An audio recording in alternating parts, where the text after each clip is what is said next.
புதுக்கோட்டை மாவட்டம் ஆலங்குடியை அடுத்த சேத்தன்குடி கிராமத்தைச் சேர்ந்தவர் விவசாயி செந்தமிழ் செல்வன். இவர் மலைப்பகுதியில் மட்டுமே விளையக்கூடிய மிளகு, திராட்சை, முட்டைக்கோஸ், ஜாதிக்காய் உள்ளிட்ட பயிர் வகைகளை தனது தோட்டத்தில் ஏக்கர் கணக்கில் விளைவித்து முன்னோடி விவசாயியாக விளங்கி வருகிறார். செந்தமிழ் செல்வனின் இந்த சாதனைகள் குறித்து வேளாண் துறை மற்றும் தோட்டக்கலைத்துறை அதிகாரிகள் வாயிலாக அறிந்த புதுக்கோட்டை மாவட்ட ஆட்சியர் மு. அருணா விவசாயி செந்தமிழ் செல்வனின் தோட்டத்தை நேரில் பார்வையிட சேத்தன்குடி வருகை தந்தார்.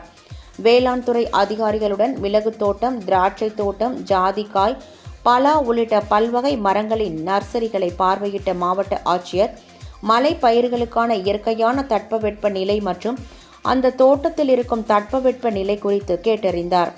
மேலும் வேளாண் அதிகாரிகளிடம் மலை பயிர்களின் பூர்வீக விளைவிடங்கள் குறித்தும் புதுக்கோட்டை மாவட்டத்தில் விளைவிக்கப்படும் பயிர்கள் குறித்தும் கேட்டறிந்து விவசாயி செந்தமிழ் செல்வனை வெகுவாக பாராட்டினார்.